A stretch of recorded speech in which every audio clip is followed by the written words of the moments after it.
Selamat pagi teman-teman yang saya sayangi dan para juri yang saya hormati.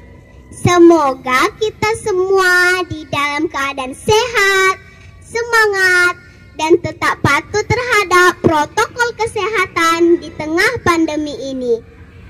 Perkenalkan, nama saya Ayin Intan Gultom, kelas 4. Berasal dari SD Daniel HKBP Rumbai. Hari ini saya akan berdongeng dengan judul Si Lancang. Cerita ini berasal dari Kabupaten Kampar, Provinsi Riau. Kabupaten Kampar beribu kota Bangkinang.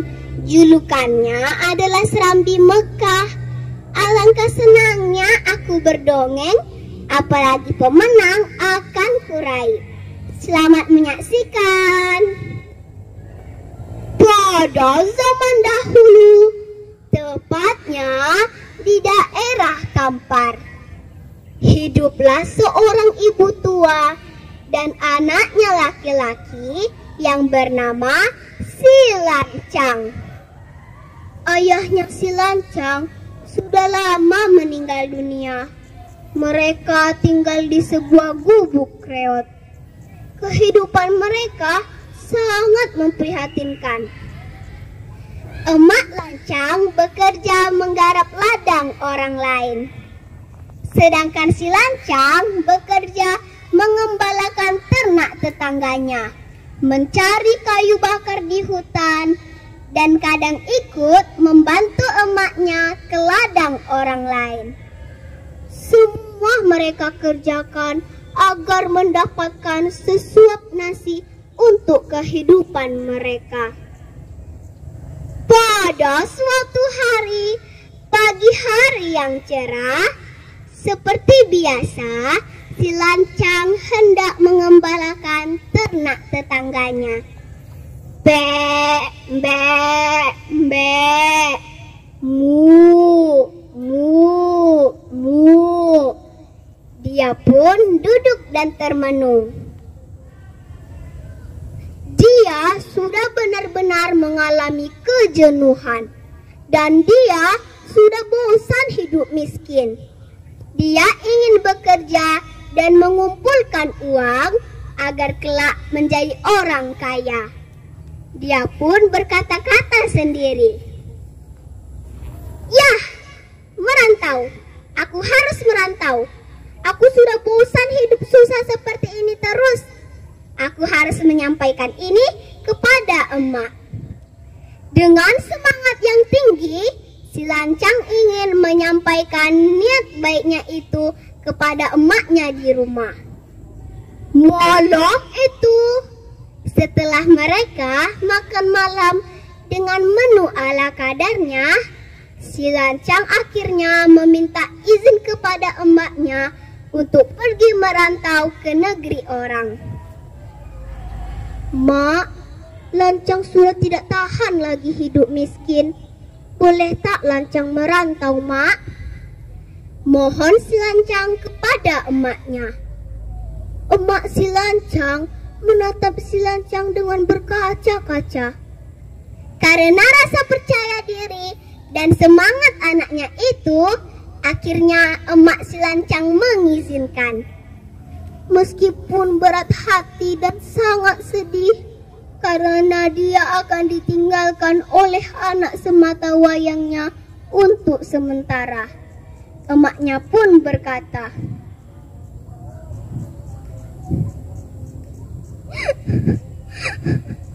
"Baiklah Lancang, kamu boleh merantau. Tetapi jangan lupakan emakmu ini ya nak. Bila nanti kamu sudah kaya, segeralah pulang."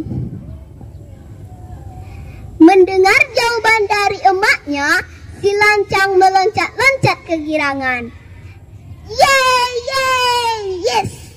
Aku akan menjadi seorang yang kaya." Dan dia sudah membayangkan bahwa dirinya akan menjadi seorang yang kaya raya. Dia tidak akan lagi bekerja bekerja sebagai pengembala ternak yang membosankan itu. Emak si lancang hanya terpaku melihat si lancang meloncat-loncat. Ia tampaknya sedih sekali, dan terlihat air mata emak si lancang mulai terjatuh. Melihat ibunya sedih, si lancang mendekati emaknya dan memeluknya. "Janganlah bersedih, Mak. Lancang tidak akan melupakan emak di sini. Bila nanti lancang sudah kaya, lancang pasti pulang, Mak," kata si lancang menghibur emaknya. Emaknya pun terharu mendengar ucapan dan janji si lancang, dan hatinya pun menjadi tenang. Emaknya pun berkata,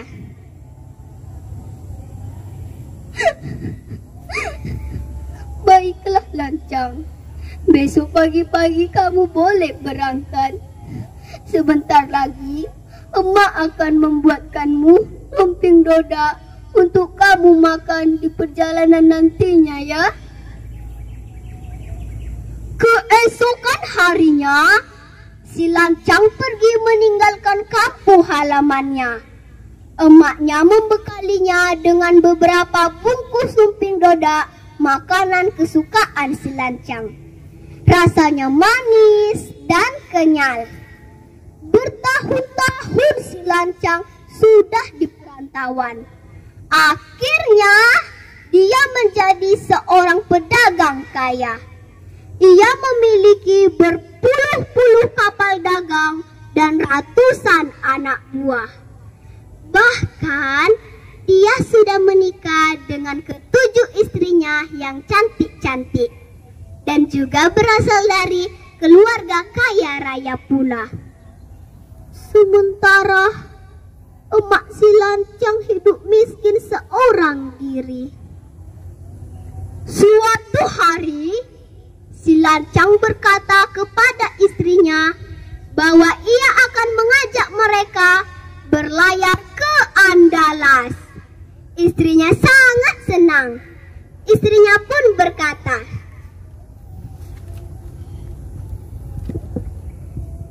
"Kakanda, bolehkah kami membawa perbekalan yang banyak?" Si lancang pun mengabulkan permintaan istrinya, karena di sana mereka akan berpesta. Mereka membawa kain sutra, aneka perhiasan, dan makanan yang banyak. Semua digelar di atas kapal, agar kesan kemewahan dan kekayaan si lancang semakin tampak oleh orang banyak. Sejak berangkat dari pelabuhan, seluruh kapal si lancang berpesta pora. Mereka bermain musik, bernyanyi, dan menari sepanjang pelayaran. Hingga akhirnya kapal si lancang yang megah itu merapat di Sungai Kampar, kampung halaman si lancang.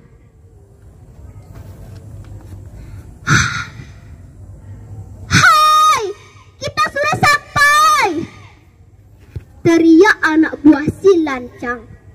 Seluruh penduduk Sungai Kampar mulai berdatangan melihat kapal mewah si lancang. Rupanya sebagian dari mereka masih mengenali wajah si lancang.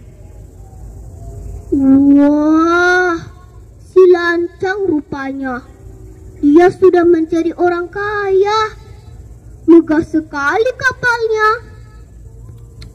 Syukurlah kalau dia masih ingat kampung halamannya. Kalimat-kalimat tersebut terlontar dari warga sekampung, dan mereka sangat kagum akan perubahan si lancang.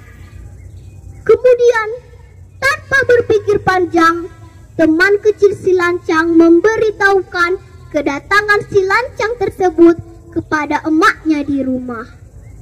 Saat itu, emak si lancang terbaring sakit di gubuk reot mereka yang sudah mulai hancur.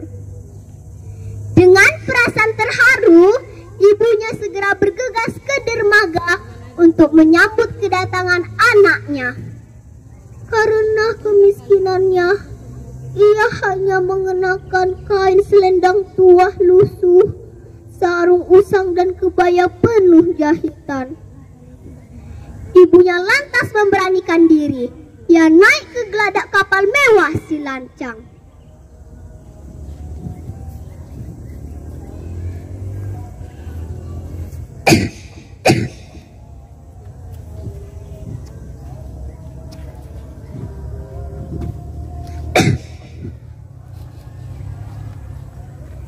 Di atas kapal, ibunya segera mengatakan kepada para pembantu si lancang bahwa ia adalah ibu majikan mereka. Setelah menyatakan bahwa ia adalah ibu si lancang, tak ada seorang pun dari awak kapal yang mempercayainya.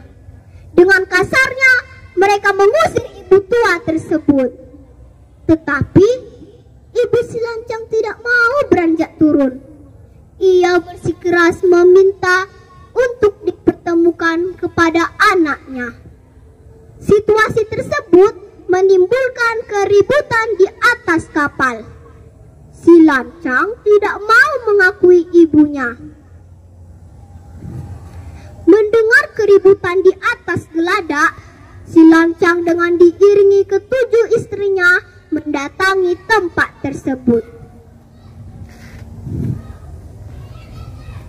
Betapa terkejutnya ia ketika menyaksikan bahwa perempuan compang-camping yang diusir itu adalah ibunya.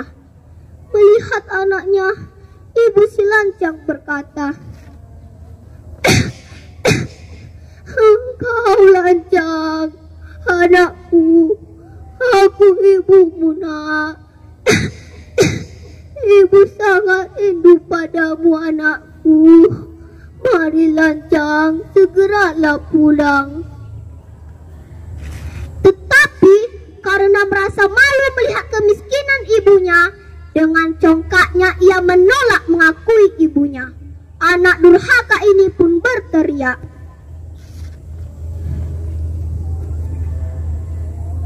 "Apa? Aku tidak punya ibu seperti kau. Mana mungkin aku mempunyai ibu perempuan miskin seperti kau. Kasih, usir perempuan gila itu!" teriak si lancang. Ibu si lancang pulang ke rumahnya dengan perasaan sakit hati. Sesampainya di rumah, ia lantas mengambil pusaka miliknya.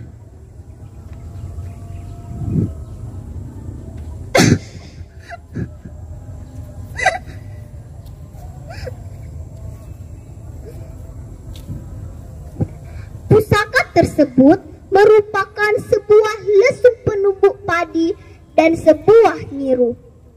Lesung tersebut ia putar-putar, sedangkan niru pusaka ia kibas-kibaskan sambil berdoa. "Ya Tuhanku, susah payah hamba membesarkan si lancang, tetapi kini ia telah berubah menjadi anak durhaka. Tolong hukumlah dia." Selesai berdoa, tiba-tiba terjadi kejadian dalam sekejap. Turunlah badai topan besar.